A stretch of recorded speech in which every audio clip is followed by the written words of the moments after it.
So as I'm getting to the end of my collection for this Snare Saturday series, I figured it was time for us to showcase a snare drum that used to be a studio secret and now is so sought after that you're lucky if you can find one for $150.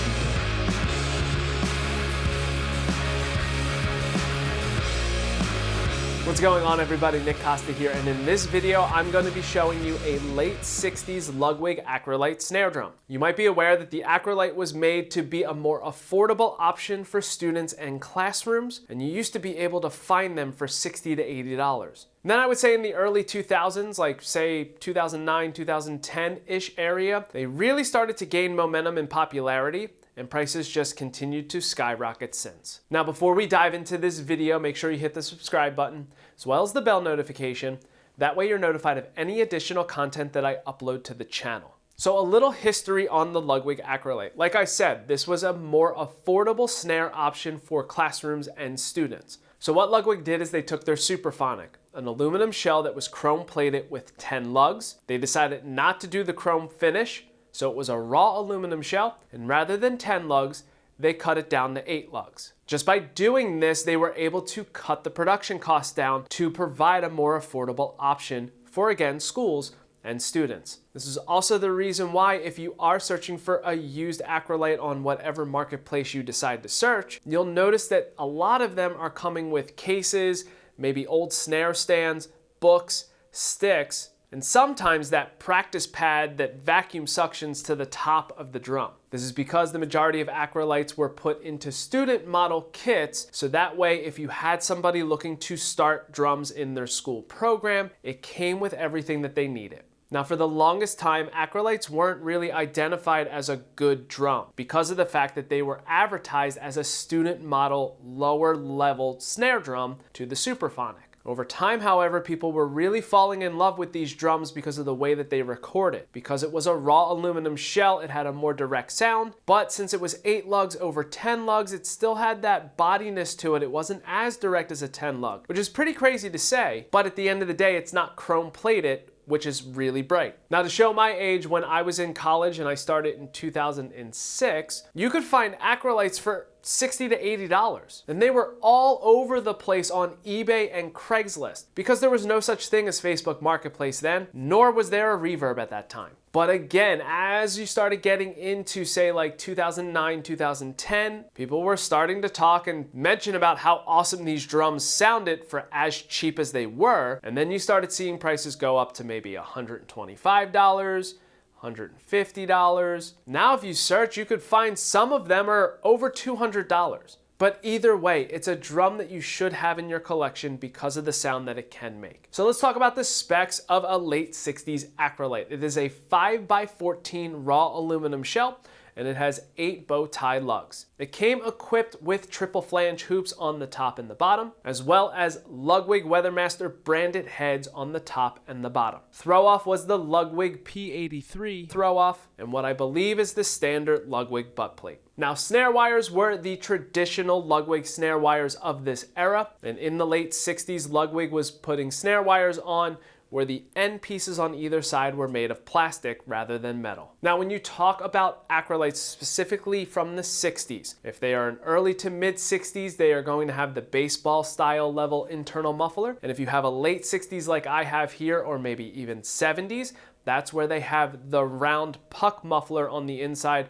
with the round knob on the outside. That's exactly what is on this drum. As a matter of fact, the date stamp on the inside shows that this drum was made August 2nd of 1968. Now, as you can see, it's looking like the majority of this drum is original. I do not know if it is or not for a fact because I did purchase this used on eBay back in 2019. Now, with that being said, when I did get this drum, it had a set of the Ludwig Weathermaster heads on it. As a matter of fact, it had a coated medium head on the top. Now, this drum in particular, I keep with my 68 downbeat that I restored here on the channel, and I have it in cases at my house just in case if I ever get a call for a gig, I have something ready to go at the drop of a hat. So with that being said, I was playing this drum a good amount and the head needed to be replaced, which is why I replaced it with a Remo Ambassador X coated. This way I have that single ply head that is open, but I am a fan of the Ambassador X over the standard Ambassador because it's 10 mil thickness instead of 7 mil. So to me, it has that durability of a 2-ply head while still having that tone and sound of a single ply head. So for this demo, just like every other one, I'm gonna play this snare drum through a few different tunings.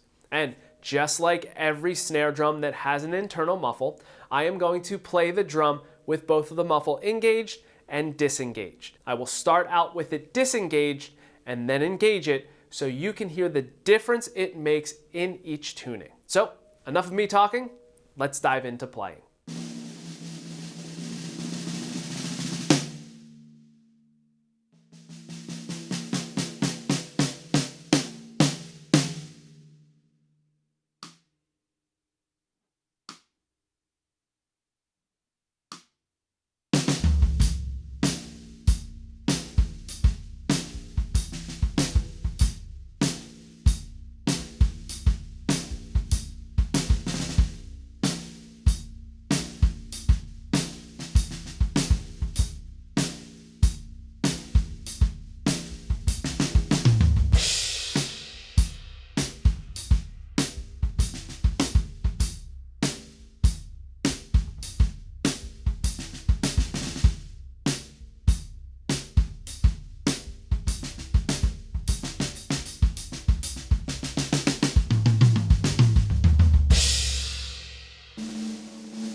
as you can hear, especially in the lower tunings, when you play this drum, it's a raw aluminum shell, so it is a little bit drier than a superphonic because again, it's not chrome plated. But because it's got 8 lugs, the sound isn't as direct as a 10 lug drum. However, as you tune this drum up, the higher and higher the tuning gets, the drier and more direct the sound becomes. And that's pretty odd because it is an 8 lug drum. But either way, I would love to get your feedback and what you thought of the sound, so make sure you leave it in the comment section below, letting me know. Also, if you have any other questions on maybe you're looking to find an Acrolite and you're not sure if you want to get one from the 60s, the 70s, the late 90s, early 2000s, or even a modern day Acrolite, feel free to leave that in the comment section below as well, and I'll try my best to help out. Now, if you enjoyed this video and you want to see some of the earlier videos from the Snare Saturday series, I put a link to the playlist in the description below, and I will also have it pop up right